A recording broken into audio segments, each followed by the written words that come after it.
네, 특검 수사 내용 이고은 변호사와 좀 더 자세히 짚어보겠습니다. 어서 오십시오. 안녕하세요. 네, 자 앞서 지금 전해드린 것처럼 건진법사 전성배 씨가 영장실질심사에 나오지 않기로 했습니다. 구속을 받아들이겠다라는 말까지 한 것으로 알려져 있는데 왜 이런 결정을 했을까요? 일단 피의자에게 영장실질심사를 포기한다는 것은 내가 구속될 가능성이 매우 높다라는 것을 받아들인다라고 생각하시면 됩니다. 영장실질심사 참석을 포기했는데 영장이 기각되는 경우는 굉장히 드뭅니다.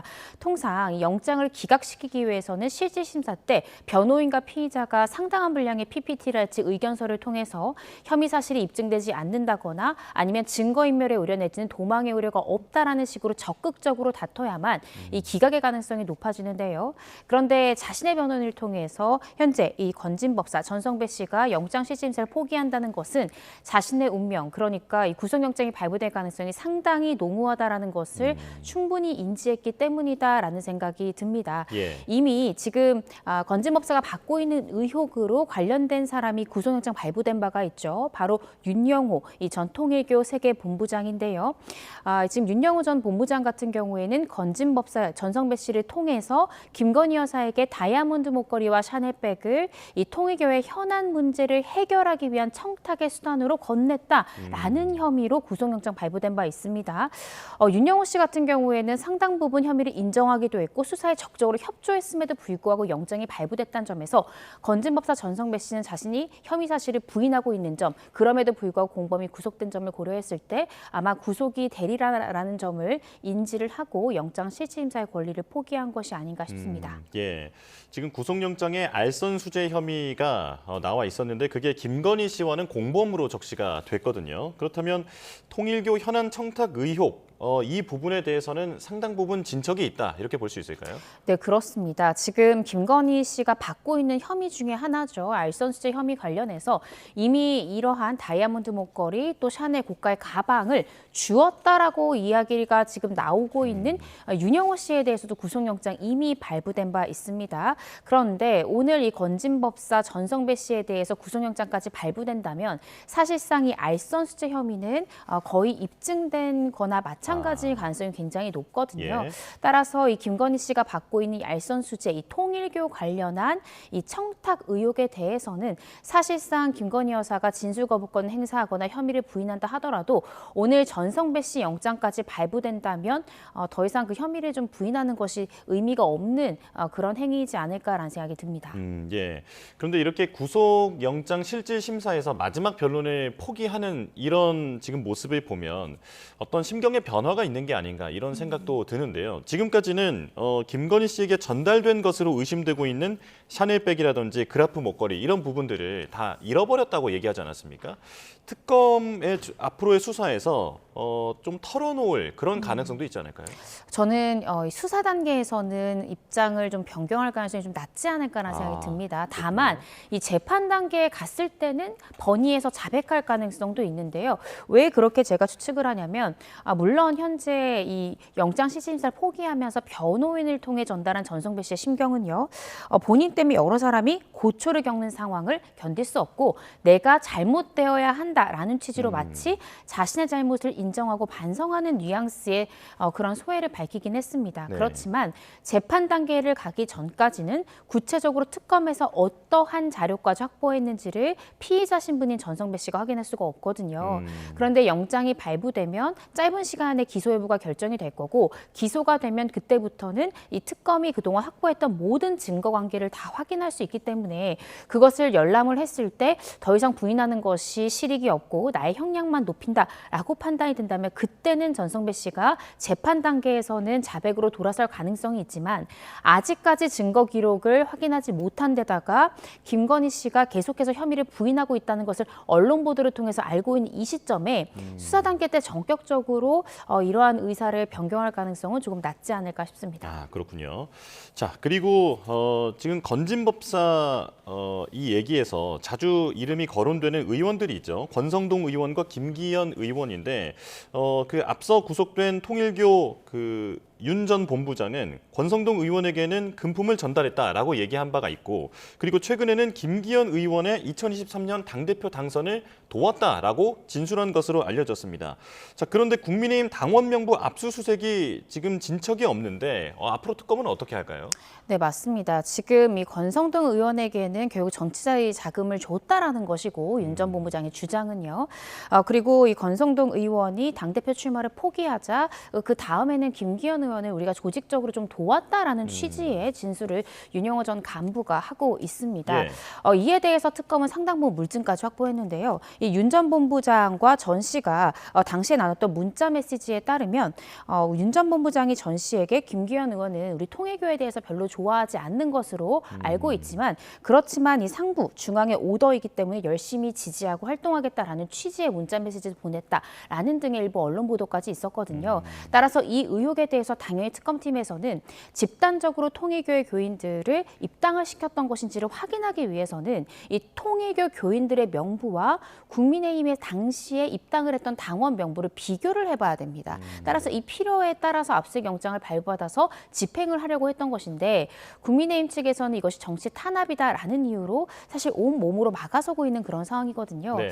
그래서 지금 현재 상황에서는 이 영장을 다시 한 번 더 재청구할 가능성이 굉장히 높지 않을까 싶고 집행 방법을 조금 더 구체화시킨 형태로 영장을 발부받을 것 같고 두 번째 만약에 영장을 한다라고 하면은 이 단순히 협조를 구하는 정도가 아니라 조금은 강하게 영장 집행을 다시 한 번 더 시도할 가능성은 있는 것 같고요.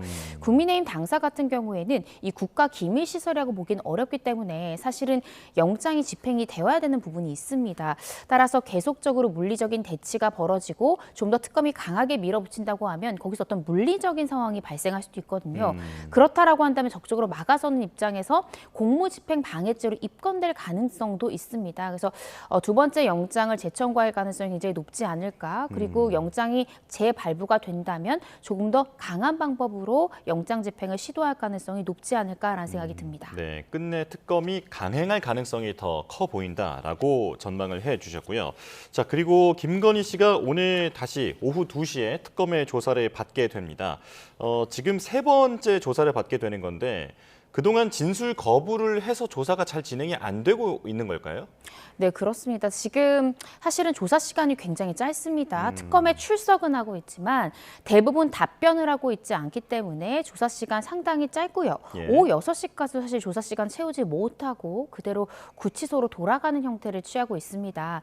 아마 특검 입장에서는 어차피 진술 거부권 행사할 것이라면 하루에 몰아서 쭉 야간 조사까지 하고 싶겠지만 아마 제가 조심스럽게 추측해보자면 김건희 씨가 오늘은 여기까지만 하겠다. 너무 힘이 든다라는 취지로 혐의별로 일자를 끊고 있는 것이 아닌가라고 조심스럽게 추측해 보는데요. 예. 이전에 이 김건희 씨가 특검팀에 출석을 요구할 때도 원래 요구했던 것이 하루에 한 혐의씩 조사하자라고 본인이 직접 이야기한 바 있습니다. 그래서 예. 이런 부분을 고려할 때 특검에서는 더 조사를 하고 싶지만 김건희 씨의 건강상의 요청 등을 고려해서 그렇게 지금 나눠서 조사를 진행하고 있는 것이 아닌가 싶습니다. 예, 자 지금 저희가 보여드리고 있는 화면이 건진법사 전성배 씨가 특검 사무실에 지금 나오고 있는 모습입니다.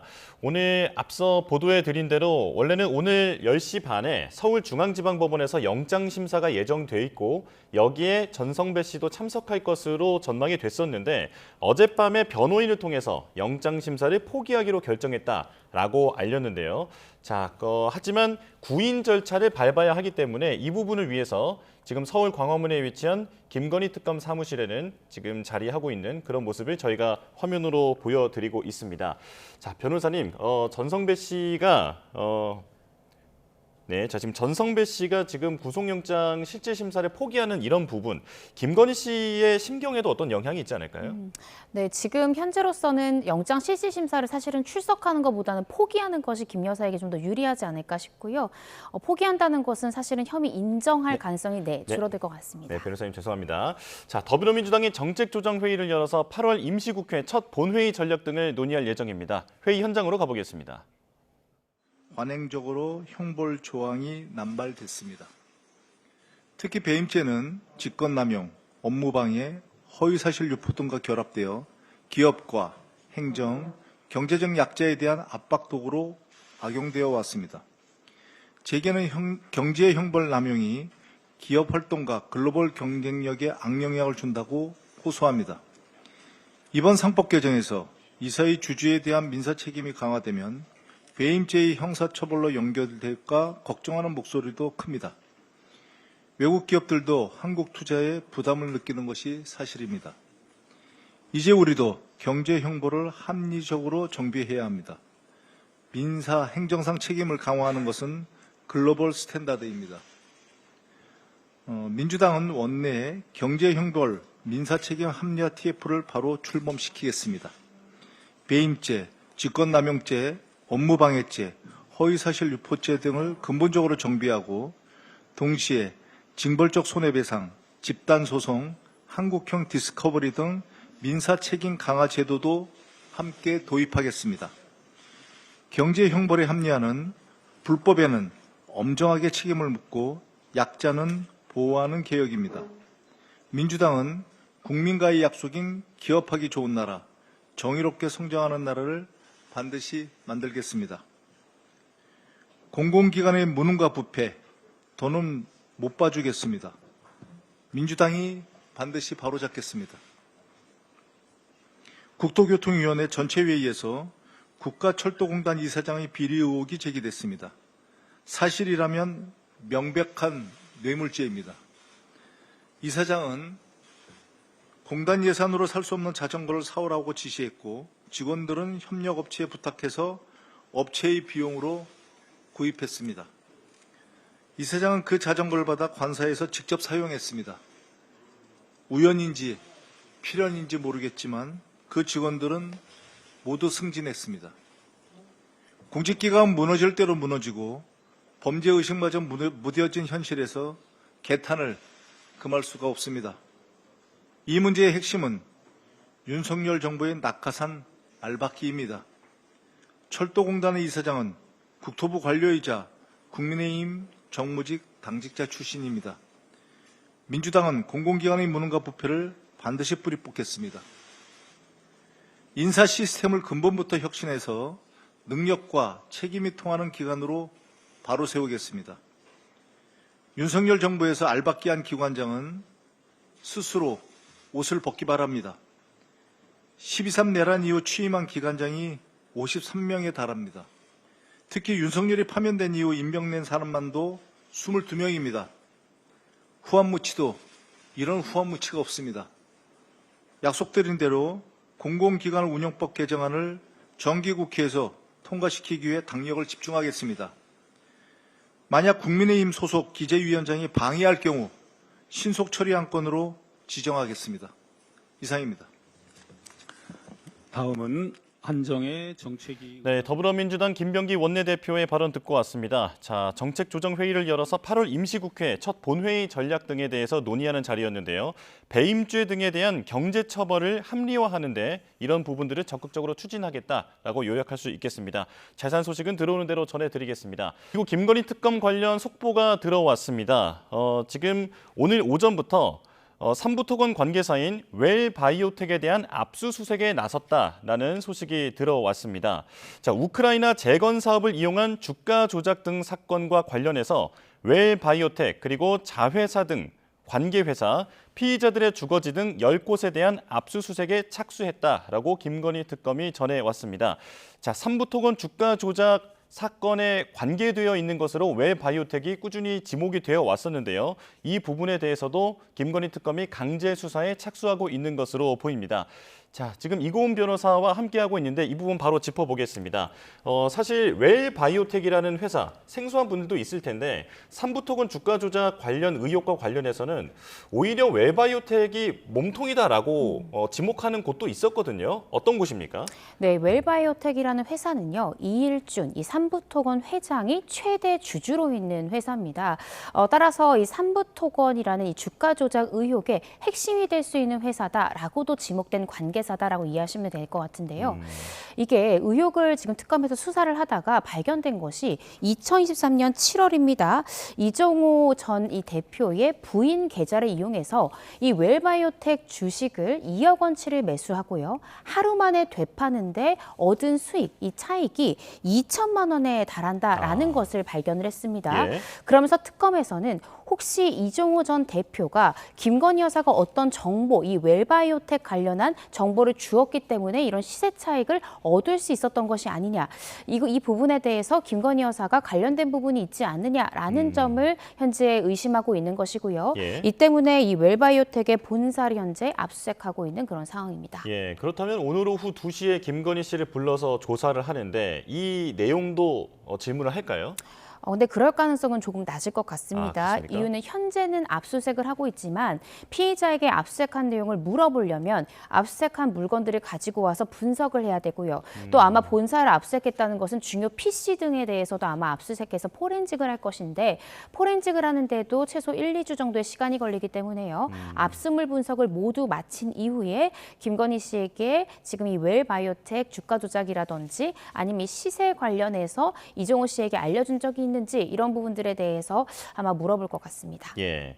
자, 김건희 씨가 특검에 구속된 이후에 지금 감성적인 발언을 지금 계속 연이어 하고 있는 것으로 지금 지인들을 통해서 알려지고 있습니다. 남편하고 다시 살 수 있을까? 다시 만날 수 있을까? 그리고 제가 죽어야 남편이 살 수 있지 않을까요? 라고 하는 발언을 했다고 하는데 이런 부분들도 어떤 전략의 일환으로 볼 수 있는 겁니까? 지금 김건희 씨와 또 윤 전 대통령 향한 수사는요. 어떻게 생각하면 기소라는 정답이 정해진 수사입니다. 따라서 예. 김건희 씨가 기댈 수 있는 것은 자신과 윤 전 대통령을 지지하는 지지자들에게 호소하는 것밖에 남지 않은 것 같은데요. 특검의 수사에서는 모두 진술 거부하거나 혐의를 부인하면서 자신의 지인 내지는 변호사를 통해서는 심경은 모두 공개하고 발언 하나하나에 대해서 굉장히 상세하게 공개하는 것은 지지층의 결집을 호소하고 자신을 지지하는 사람들에게 감성적으로 나를 좀 도와달라, 끝까지 우리 좀 지지해달라라는 여론전을 위한 이 발언 공개가 아닌가 싶습니다. 네. 자, 그런가 하면 윤 전 대통령 측이 김건희 특검을 검찰에 고발했습니다. 그러니까 두 번의 체포 시도 그 부분이 무리했다라고 하는 건데 법리가 지금 어떻게 되는 겁니까? 네, 지금 현재 직권남용과 독직폭행 혐의로 2차 체포영장을 집행했던 특검의 이 관계자들에 대해서 지금 현재 고발을 한 것인데요. 그러면서도 그때 실제적으로 집행에 나섰던 교도소 인원들은 또 그 고소 대상에서 제외를 했습니다. 예.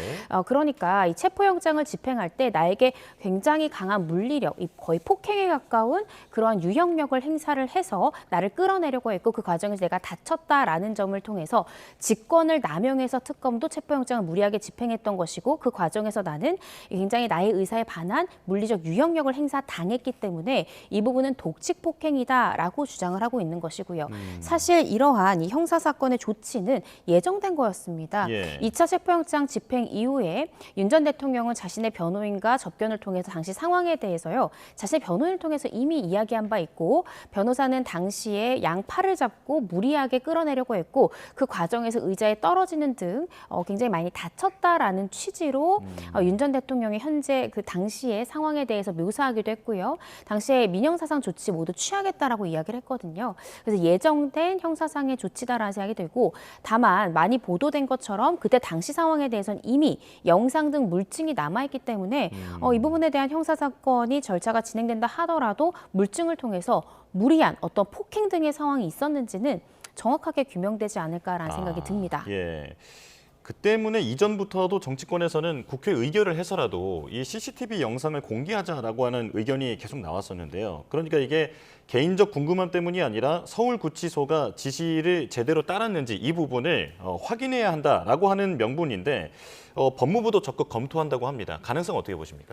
현재 지금 민주당 측이 뭐 절대 다수이기 때문에 사실 국회 의결을 거친다라고 하면 공개가 될 가능성이 높을 것 같고요. 또 법무부도 적극적으로 협조하겠다라고 하면 저는 공개될 가능성이 조금 더 크지 않을까 싶습니다. 또 특히나 만약에 윤 전 대통령이 독직폭행 등으로 지금 특검 관계자들을 고소하지 않았더라면 그럴 가능성은 좀 낮아질 수가 있을 것 같은데 본인조차 그 과정이 폭력적이었다고 주장을 하기 때문에 결국 이 진실 규명을 위해서 이것이 공개될 가능성, 국민들의 알 거리를 위해서 공개될 필요성이 조금 더 높아졌다고 생각이 들거든요. 예. 그래서 윤 전 대통령 입장에서는 이 영상이 공개된다 하더라도 본인에게 더 유리하다라고 판단을 했기 때문에 그렇기 때문에 독재 폭행 등으로 고소에 나아간 것이 아닌가 싶습니다. 예, 오히려 CCTV 공개 가능성이 커진 것 같다. 네, 이렇게 정리하겠습니다. 이고은 변호사와 함께했습니다. 고맙습니다.